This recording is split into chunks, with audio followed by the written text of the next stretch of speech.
até começou fazendo alguma graça com o John Kennedy, 2, 3 possibilidades, mas o Palmeiras se impôs, chegou a fazer 3 gols, 2 anulados, né? Os 3 com o Breno Lopes. E eu queria que a gente começasse a falar dessa campanha do Palmeiras, né? Dessa arrancada final. Obviamente, o Botafogo entrega o campeonato, mas o Palmeiras tem muito mérito também, porque cria uma arrancada espetacular também nessa reta final. E de um time que começou a se desmontar, né, Caio? E o Abel foi testando uma coisa aqui, testando outra ali. O Rony, que era centroavante de seleção brasileira, começou a perder espaço. Ele vai e bota o Breno Lopes, que nem entrava no time dele em determinadas rodadas. Dudu se machuca, fora os outros jogadores importantes que saíram na temporada passada, né? Deixaram um buraco e o Palmeiras não contratou. Ele achou dentro do elenco soluções e esse mesmo elenco foi se desmantelando durante a competição e ele encontrava soluções, ele ia e respondia. O trabalho é brincadeira do Abel, né? O trabalho do Abel é fantástico. O Palmeiras não contratou, talvez, jogadores do mesmo nível, mas contratou, porque o Arthur chegou para a função do Scarpa e o Richard Rios chegou para a função do Danilo. Então, teve uma reposição que talvez, num primeiro momento, não tenha respondido à mesma altura. Agora... Nem no segundo... Nem no terceiro ainda, que pode ter o segundo momento e o terceiro momento, né? Não, teve. Estamos falando do campeão brasileiro, Roger. Não, mas eu estou falando as respostas dos contratados, né? Não, mas o Richard funcionou mais para mim do que o Arthur. O Arthur teve momentos também importantes, cara. Então, teve. E aí eu acho que... Ele vai embora, o Arthur? Estão dizendo que sim, que muito provavelmente ele não fique para o ano que vem. Eu acho que... Para falar um pouquinho do Abel, tá? Eu acho que o que deu uma bagunçada no ambiente do Palmeiras e nessa formatação de equipe foi a lesão do Dudu. Porque aí ele começou a dobrar o Mike com o Marcos Rocha pela direita e dentro dessa busca pelo time ideal, ele tirou o Arthur da onde ele se sente mais confortável e da onde ele vinha jogando muito bem, que era do lado direito. Ele traz o Arthur para dentro, ele leva o Arthur para a esquerda e o Arthur não se sente à vontade fazendo essas funções, jogando do outro lado do campo, até o momento em que ele não produz e acaba saindo do time. E aí, para mim, se você me falar qual é o maior impacto que tem as mudanças do Abel na equipe, é o sistema de 3 zagueiros? É o Richard Rios de primeiro volante liberando um pouquinho mais o Zé Rafael para fazer o que ele fazia quando tinha a dupla com o Danilo? Para mim, não é nenhuma dessas. Para mim, é a entrada do Endrick.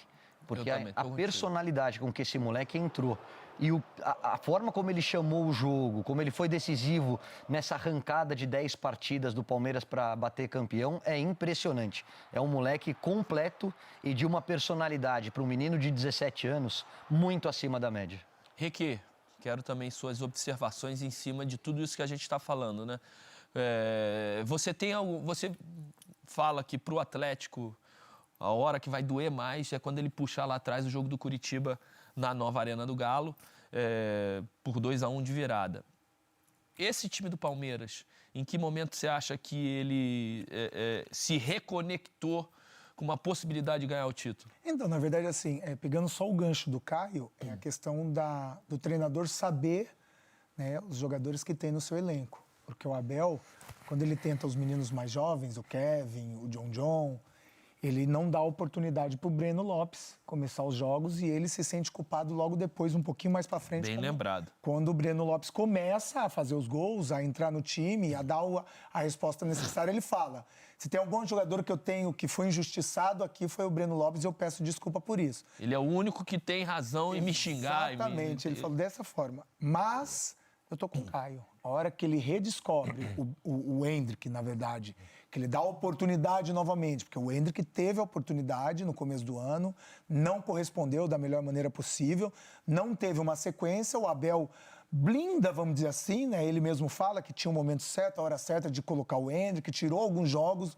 o Endrick nem entrou em alguns jogos, né, vestindo a camisa do Palmeiras, ficou 3, 4 jogos sem entrar, e quando ele põe de novo, e aí esse menino é algo fora do comum. Então, assim, tem a mão do Abel. A gente tem que falar isso. Tem a mão do Abel porque ele sabe o time que ele tem, ele sabe os jogadores que ele pode usufruir do melhor, ele potencializa esses jogadores, porque não é fácil tirar o Rony, que era o atacante da seleção brasileira, para colocar um menino que até certo ponto todo mundo tinha uma dúvida. Será que o Endrick vai agora? Será que não? Eu não tinha, mas muita gente tinha. Então, assim, eu acho que nesse momento o Abel é assertivo demais para o Palmeiras dar essa arrancada. Quando ele reconecta esse time, põe a função do terceiro zagueiro, às vezes falso, com o Luan, agora com o Marcos Rocha, né? E, claro, ele conhece tanto o elenco que ele faz o Piquerez virar um ala, tem um poder de decisão quando ele joga de ala, às vezes com o Mike, às vezes com 2 zagueiros, com 2 atacantes só, com um falso ponta, enfim. Ele sabe demais do time, então isso ajuda o treinador a tomar decisões. Então eu acho que o Abel tem muita parcela para esse novo Palmeiras. Ricardo, o Abel, durante o campeonato, ele deu algumas entrevistas cravando o Botafogo como campeão. Você acha que essas entrevistas eram para a parte externa e dentro do vestiário ele falava, não ganhou nada, o campeonato não acabou, a gente tem que continuar? Ou realmente ele entendia que o Botafogo era o virtual campeão porque já tinha aberto uma quantidade de pontos que era quase que impossível alcançar? E se você acha isso, em que momento você acha que eles começaram a entender que tinham possibilidades? Em que determinado momento do campeonato que eles enxergaram e falaram, opa, essa diferença caiu, a gente tem o jogo contra eles, vamos acordar que dá para chegar? Eu acho que, primeiro, que as entrevistas do Abel em relação ao título do Botafogo não era só o Abel, acho que todo mundo falava que o Botafogo ia ser campeão. O Botafogo chegou a ter 13 pontos de vantagem no campeonato. Mas isso a gente sabe que, de repente, a gente teve muito treinador que falava uma coisa para fora e dentro do vestiário ele lógico que dentro ele falava, nós temos que seguir nosso campeonato, né? Mas é lógico que o Botafogo, com a vantagem que tinha, todo mundo dava o Botafogo como campeão. E acho que passa a ter o mérito do Palmeiras e do Galo, mesmo que o Palmeiras vá ser campeão quarta-feira, mas acho que o mérito dessas equipes, elas começam no momento que há queda de rendimento do Botafogo. Porque o Botafogo fez o segundo turno, que acho que os últimos 10 jogos, sei lá, ele fez, ou mais, fez 6 pontos. Quer números? Bota uma arte aqui pro Ricardinho, só para ter uma base do que aconteceu nas últimas 10 rodadas do Campeonato Brasileiro. Aqui, Ricardo, a gente vai botar aqui para você, das últimas 10 rodadas, o que aconteceu com o Botafogo e com o Palmeiras. Olha só, a rodada 27 até a rodada 37. Olha lá, se quiser ler, é contigo. O Botafogo tinha 58 pontos e o Bragantino, ele tinha 13 pontos pro Bragantino. Então, o Botafogo e 17 fez 6 pontos, Roger. 17 pontos. O Botafogo, em 10 rodadas, fez 6 pontos. Olha quantos pontos fez o Palmeiras. 18 pontos. O Palmeiras fez 25 pontos. É isso? 25 pontos. E o Botafogo fez 6. Então, assim, acho que o primeiro ponto é a queda do Botafogo. E aí tem o mérito dos times que foram pontuando. Acho que a percepção do Palmeiras... Meu óculos, eu tô botando meu óculos, estou enxergando menos. Falou. Então vamos lá. Do Botafogo pro Bragantino, 9. Isso. Do Botafogo pro Flamengo, 11.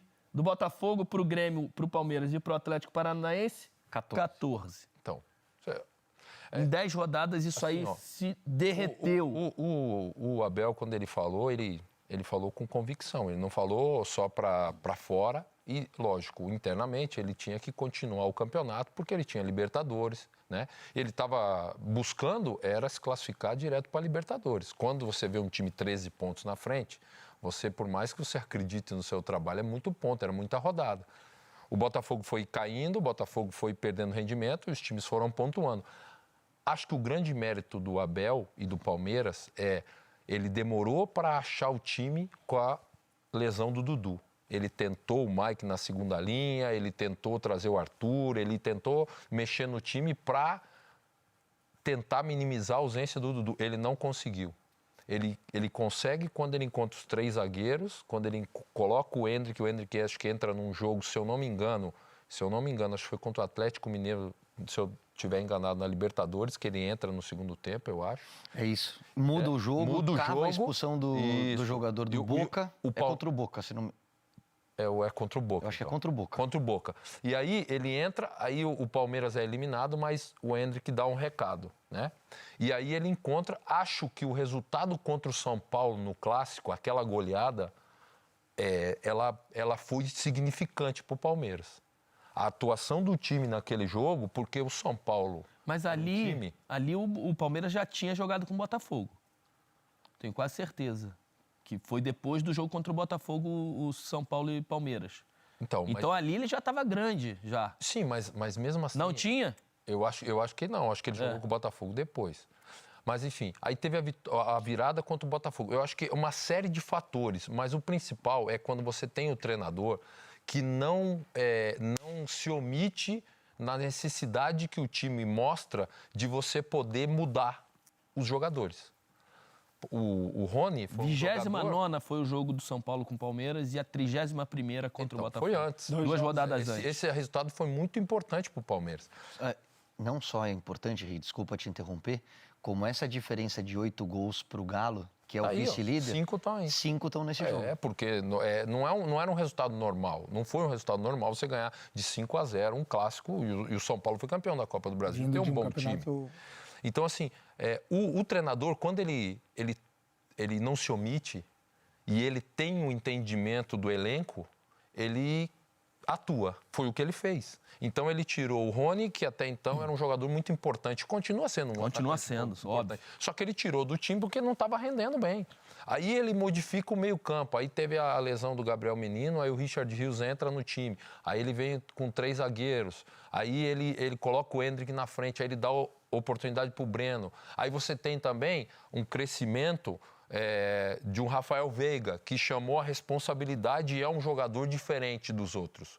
Rafael Veiga é um jogador que ele resolve na bola parada, ele resolve como armador do time, ele pode jogar como segundo se você quer colocar mais um atacante, ou seja, ele é um jogador tecnicamente acima da média.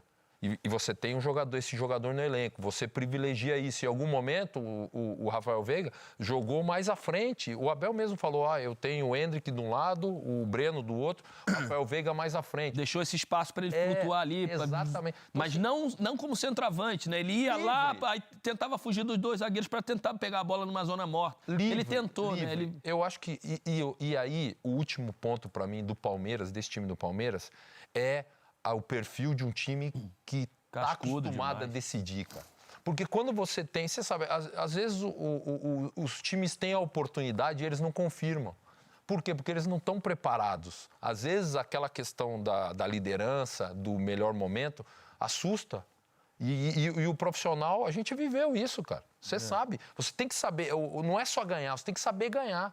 O Palmeiras sabe ganhar, porque tem equilíbrio emocional, porque tem um treinador que atua, porque tem os jogadores que, dentro da ideia do treinador, eles colocam em prática. E eles absorvem bem as informações, entendem tudo que o treinador vão pede. Atrás. Aquela vitória, a virada contra o Botafogo, não só foi ruim para o Botafogo, mas foi de um crescimento para o Palmeiras enorme em termos de campeonato. Eu boto outra. Bem-vindo ao canal Verdão Tube 1914.